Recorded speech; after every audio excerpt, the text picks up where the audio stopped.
A lot of questions. A lot of questions. A lot of questions.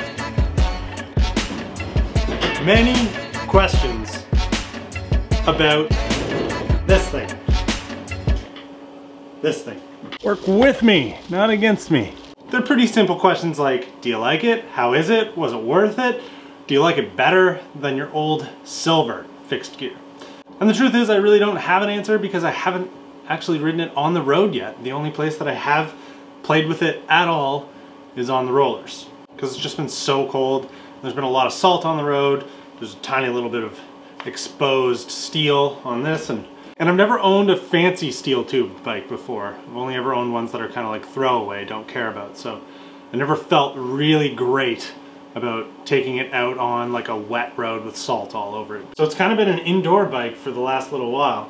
Anyway, that all kind of comes to an end now. It's somewhat cold outside, but the roads are dry. And considering I've been wanting to try this for as long as I have, there's no better day than today. Honestly, today is not probably going to be a very pleasant day to go on any of the road rides near where I'm at because it's just all close to water, which means the air is going to be a little bit colder than maybe I would prefer.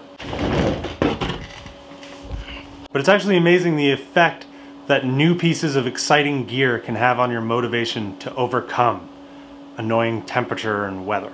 At this point, I just don't care how cold I'm going to get. I want to ride this thing.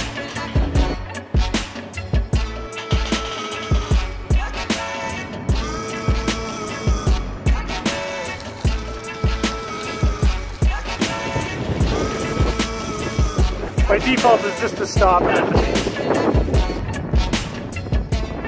shooting this on my phone right now because the GoPro died. But I know I've talked about this a ton in past vlogs, but I think it's worth mentioning again because it does sort of, it sucks outside a little bit. Yet this thing, because I have it and I've been wanting to try it, and I'm so excited about owning it, it's kind of been the thing that's made me want to go out and ride. And it just kind of comes back to that point where if you're excited about what you've got, or you love the way something looks, I think there's a better chance that you're going to overcome all those excuses and then have a reason for wanting to go out. It doesn't necessarily need to be a new bike. I mean, in my case, yeah, sure, there's a new frame set involved. But something as little as like tinkering, new bar tape, just changing something for the sake of changing it. Hell, playing around with bike fit. I think stuff like that will get you going. I think it'll get you out when you're not really feeling it. These dirt roads are not kind to a bike I'm trying to keep clean.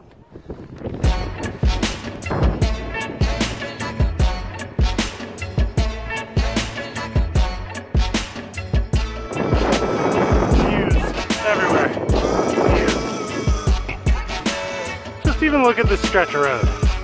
Picturesque.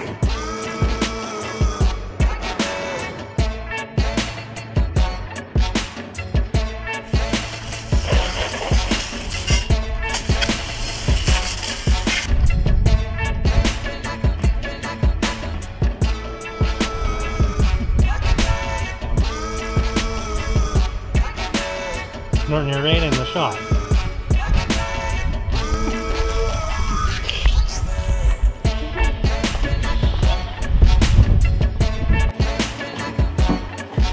So how is it? Is it better than the silver bike? Do I like it?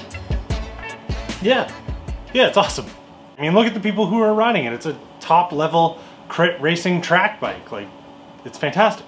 But I don't know that I would go as far as to say that it performs better than the silver bike. That bike was always pretty great. I never really found that it let me down on any climbs, and never found that the geometry was weird, never really found that the fit was ever a bother. Really, the biggest thing that I didn't like about it was its weird chainstay, seat stay setup that so many of you have actually liked. I just happen to like a more traditional, racy, steel looking bike. This gets me more excited to ride than that silver bike ever did. Like the cold today, I probably would have just gone for like a run because you stay a little bit warmer, or like, I don't know, rode indoors on rollers, or I don't know. But the look of this just gives me that urge, just gives me that excitement to want to go out and ride it. Not to mention I hadn't yet, so that helped as well. I actually really did like the way the silver bike fit but always had an issue with its standover height. It was fairly tall. I'm very happy to know that this rides and fits in a very similar kind of familiar way. Just I can stand over it a little bit nicer. I've got short little legs, so that's also a big benefit. It's not going to take any time to get used to, and it looks sweet. I think next up for it, stem and wheels. Just another way to spend. Just another way to make an upgrade so that I can enjoy the way it looks better, so that I want to ride it more. Kind of an expensive and ridiculous thing to do. In the meantime, I'm just going to ride it as much as I can. And in saying that, that sort of brings me to my next point in this bike vanity themed video. Because I feel like I'm kind of showing expensive things that I've gotten in the last little bit, and I'm talking expensive things that I want to get. But it doesn't all need to be expensive stuff. That's ridiculous. There's already enough things published that make you feel like you need to spend more money than you ever need to upgrade and have all the latest and greatest. When, as I mentioned at the beach earlier today, something as simple as like putting different colored bar tape on your bike can have this effect that makes you want to go just be on it. This is like $20 to do. It's just that little bit of like fun motivation of change. That something is different and now you want to go ride it. Hell, you don't even need to go that far. Something you can do for free, just start playing around with your bike fit. Like try lowering your stem, see if you can get into a lower position. Move it like a millimeter at a time. Go for rides. Small things to change the way a bike looks or change the way you ride or change the way it feels. Those can all be those extra things to get you over that like excuse mountain. Or hell, you could just leave your bike completely alone and go for a ride anyway. I don't know. I've done that before. Seems to work.